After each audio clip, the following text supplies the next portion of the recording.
students, welcome in today's lecture. In today's lecture we will see the burns and the scars. The burns and the scars. The burns and scars are the thermal injuries caused by the heat. Both are the injuries caused by the heat. These are the thermal injuries. Now what about burn and what about the scars? The first of all see the scars. These are the thermal injuries caused by the moist heat. Moist heat like hot oil, hot water, steam. So these are the moist heat that causes the scars. Isn't it? These are injuries caused by the moist heat.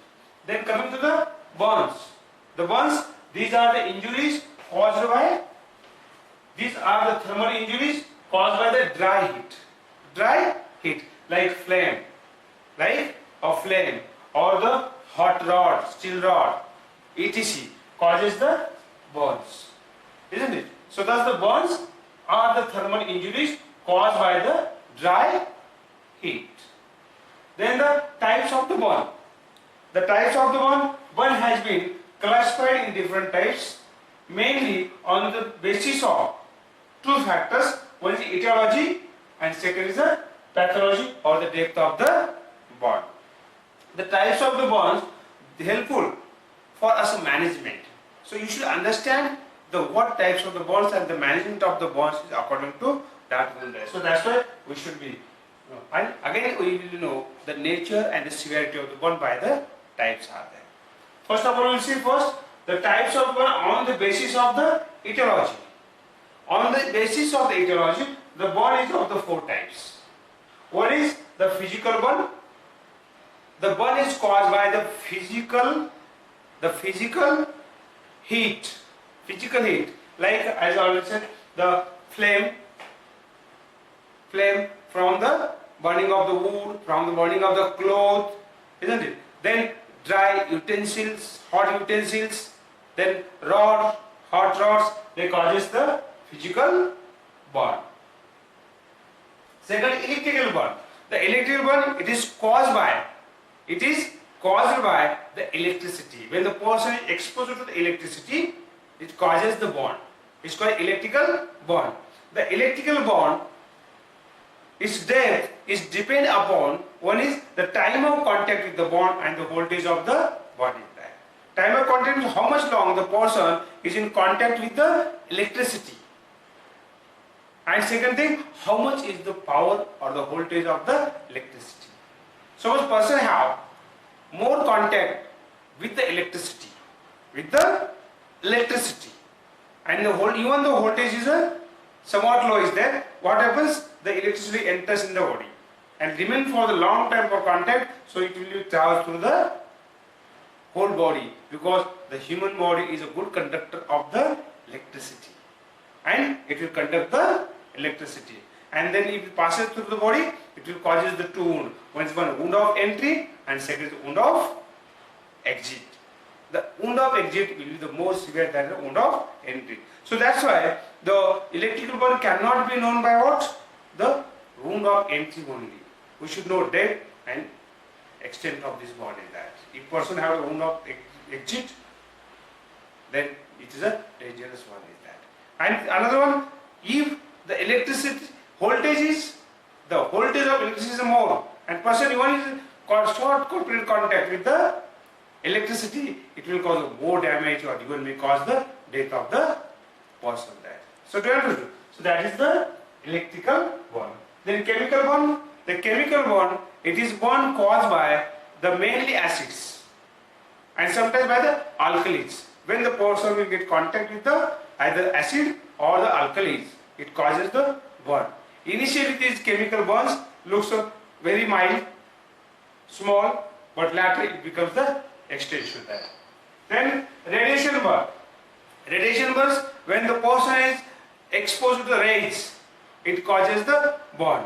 Most common burn is the X-ray burn. When the person is repeatedly, persistently, it exposed to the X-ray, it causes the burn. That's why X-ray burn is there. Sunburn is also the radiation burn is there, isn't it? Radiation burn may be the acute or the chronic. depending upon type of contact and the how much long period of the contact is there. Acute radiation burn initially may show the erythema or the redness is there. So these are the burn on the basis of what? Etiology. Physical burn, electrical burn, chemical burn and the radiation burn. Then coming to another classification of the burn is on the basis of the depth of the burn. Whenever whatever type of the burn is occurs and how much deep the burn or burn injury or this thermal injury extent. On that basis the classification is made. The partial thickness burn and the full thickness burn. This classification also help to indicate the severity of the burn. Severity of the burn. Severity of burn is known by the depth of the burn, and secondly we will see later extent of the burn. We will see later extent of the burn. There are two factors that indicate the severity of the burn is there. Initially, to know the severity of the burn, the old classification was there, where the burn was classified in degree, first degree, second degree, third degree. But nowadays, this classification is followed mainly. So, what are these types? Are there two types of the burn? One is a partial thickness burn, which is also called as a superficial burn. Second is full thickness burn, which is also called as a deep burn. Deep burn. Now, what do we mean partial thickness burn? The partial thickness burn or the partial means the damage is partial to the skin. So that's why it's called as a partial thickness burn. Superficial burn means extent of injury very superficially, in which the some part of the skin get damaged. Only superficial layer, that is epidermis, gets damaged, while the rest of tissue underneath the epithelium remains uninjured or healthy, like dermis, hair follicles, sweat glands, all these remains normal. Such type of the burns are called as a superficial burn, where the extent of injury is not deep. In this type of the burn is superficial or the partial burn, there is a epithelialization is possible. Epithelialization is possible. Healing is rapid, and there is complete restoration of the skin is there. And this burn can be known by. So how to come to know that this is a superficial burn clinical there? Here the wound of superficial burn, it appears red. It appears red. It is very painful towards the air, to the cold. The patient gets severe pain because nerve endings are to be there open there. Then second is a full thickness burn or deep burn.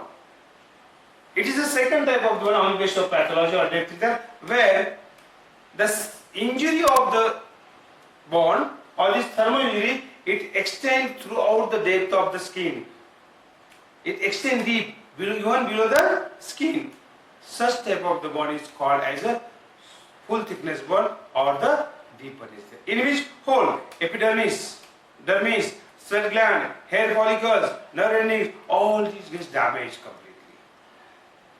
In this type of the thermal injury, in a full thickness burn, the wound appears white. In this case, there is less pain. There is no chances of epithelialization. So that's why it doesn't heal rapidly or doesn't heal without aid. It's like a grafting. It may require the skin grafting, and then it will be healed. Otherwise, healing either will delay or there will be the non-healing. So these are the types of the burn on the basis of the depth or the pathology. So they understood. This is a classification of the burn. Then estimation of the burn. Estimation of burn. The estimation of the burn has the two things has to be estimated into the burn. That is, one is the depth of the burn, and second the extent of the burn. The depth of the burn means how much thick burn is to there. Has to be estimated first. That is, it can be estimated by the pin prick test. How to take the pin and how to prick at the site of the burn. By this test we can know either it is superficial burn or the deep burn. There is a partial thickness burn or the full thickness burn. If you prick the pin and patient gets the pain immediately after touching the tip of the pin to the burn area, it indicating it is a superficial burn, because nerve endings are open and whenever the pin, tip of the pin, it touches to that node, it causes the pain. While if you prick the pin and goes deep and patient doesn't get the pain, then it indicates the full thickness bone or the deep dermal bone is there. So do you understood? So estimation of the depth can be carried out by the pin prick test, and you have to estimate first depth of the bone. Second, what you have to estimate? You have to estimate extent of the bone. So how much area has been bond? How much surface area has been involved in the bone? That can be estimated by estimation by the percentage of the bond. And the percentage of the bond can be estimated by two methods. One is the which commonly used, rule of 9. Rule of 9, and second is a palm hand rule is there. The first of all is the rule of 9, which is introduced by the Wallace, and this rule of 9, according to it, we estimate the bond or percentage of the bond like this one. The HNF 9% means neck, face and head. If it is involved, it is at the 9%. Second, right arm whole, it is 9%. Left arm, it is at 9%. Then front of the upper half of the trunk. Front of upper half of the trunk is 9%. The back of the upper half of the trunk is 9%. Then lower half of the front of lower half of the trunk 9%, and the back of lower half of the trunk is a 9%. Is a 9%. Then the front of right leg is a 9%. Back of right leg is a 9%. Then front of left leg 9%, and back of left leg is a 9%. While perineum or the genitus is a 1%. So it is a note the total 100%. Total 100% of the bond is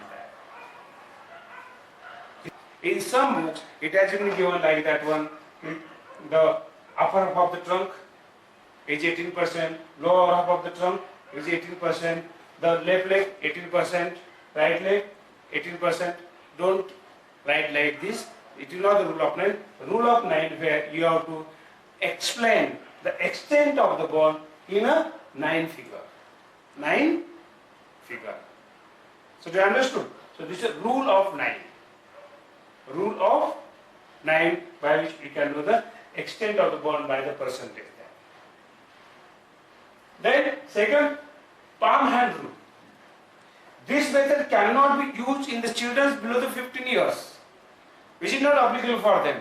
Other method is there. So their method can be used in a children below the 15 years. Even the adults, there is another method, is a palm hand rule method is there, where the percentage of the bone is estimated by using the palm of the hand of the patient and apply over the bone area.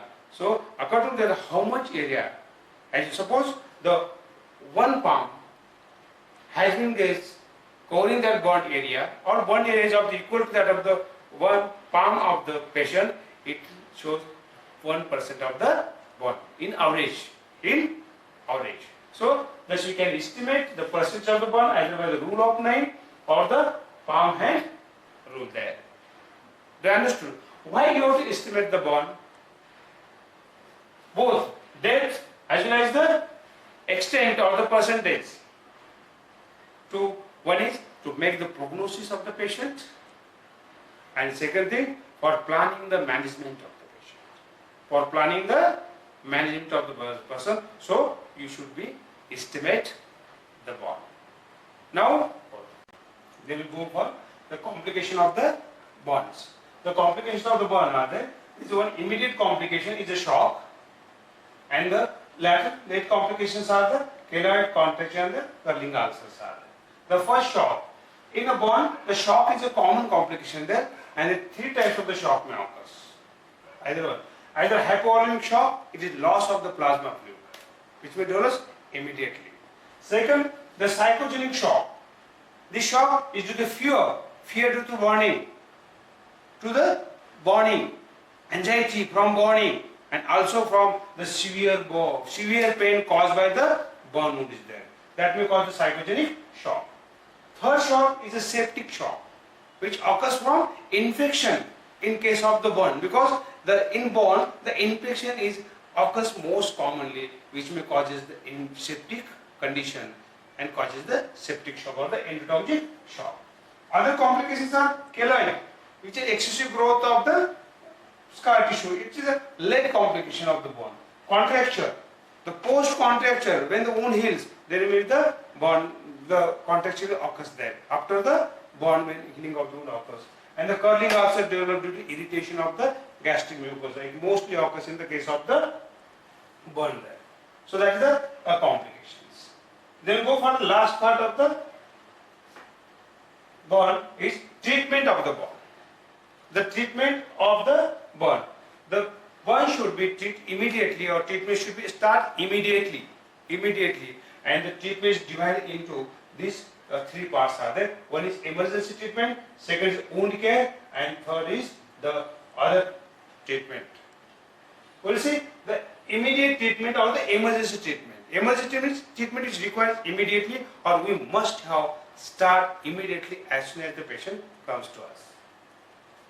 The first of all, in emergency, respiratory care. The respiratory care should be taken.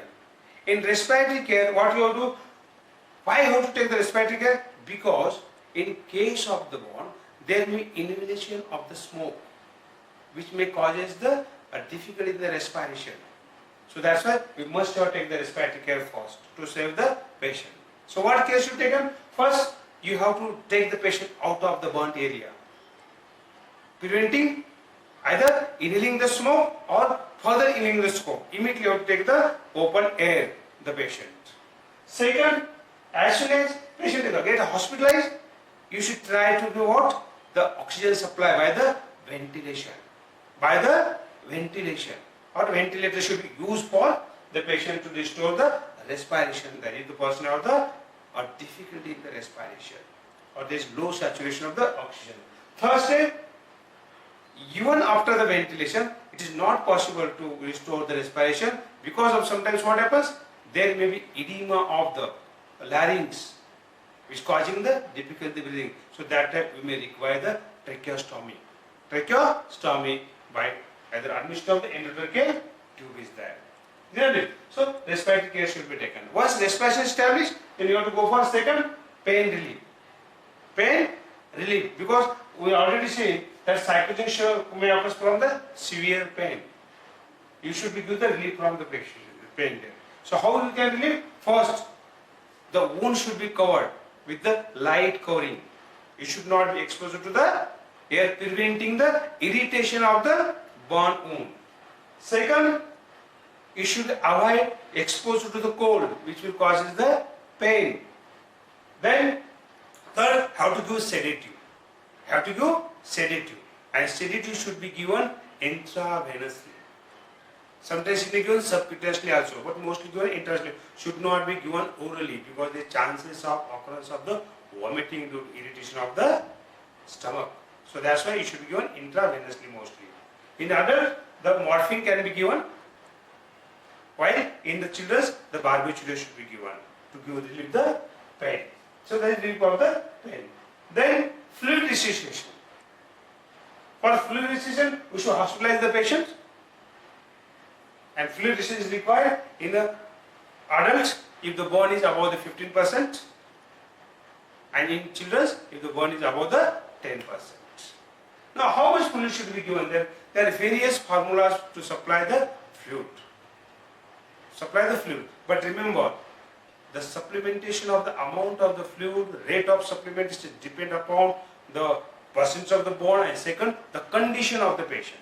So that's why we have to decide, so how much fluid should be supplied to the patient or transmitted to the patient for resuscitation of the fluid. The aim of resuscitation is that one is restore the blood volume, increasing the cardiac output and maintaining the tissue perfusion. Second, replenish the plasma, and third is a maintenance of the urine output. So three aims are there of the resuscitation of the fluid is there. So you have to supply the fluid for that. Now, how much fluid has to be supplied? Roughly 2 to 4 ml. 2 to 4 ml of the fluid per percentage per kg of the body weight is given to the adult person. Then in children's 1 ml of the fluid per percentage per kg of the body weight. This is one formula. Another formula, the Moore's formula. Moore's formula are most commonly used. The Moore's formula is that what? The Moore's formula is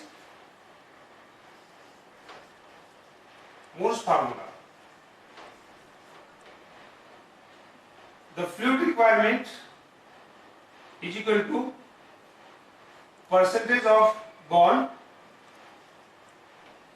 into body weight divided by 2. Suppose the percentage of bond is 50%, body weight is 60 kg divided by 2. Then it will be 3000 divided by 2, it will be 1500 ml. So this is requirement of fluid for the person with bond with the 50%. Then it should be divided to the 6 rations. 6 rations, each ration is all 250 ml. 250 ml. Among these, the 3 rations should be given in first 12 hours or 24 hours as per the condition of the patient, but in first 12 hours. Then 2 rations given in the second 12 hours and third ration should be given in the third 12 hours. But if the bond is too much severe, too deep, and there is more loss of the plasma there, you can change this time duration. The 3 rations can be given in first 8 hours, second 2 ration can be given in the second 8 hours, and the third 1 ration is given in the third 8 hours. In 24 hours also you can complete. So that's why I say this formula are general formulas. So it can be given, the 3 rations can be given either in 12 hours, first 12 hours or 8 hours. Isn't it? Or the second 2 rations can be given within 12 hours, second 12 hours or the second 8 hours. And 1 ration remaining given in the last 8 hours of the 12 hours. So remember how is the condition of the patient. And further, a transmission of the fluid is depend upon condition of the patient. And second thing, most important, depend upon urine output. If your urine output is increased, you can reduce this fluid therapy, you can decrease the transmission of the fluid. If urine output decreases, how to increase the fluid supplementation. Remember, here, and plasma can be given by the estimation of this formula, which the Moore's formula. So they understood. So this is under fluid resuscitation. And in this fluid resuscitation, remember that the person should be restored, his cardiac output should be within first 8 hours. And you have to supply the fluid as per that. So there is a fluid resuscitation. After fluid resuscitation, we have restored the cardiac output.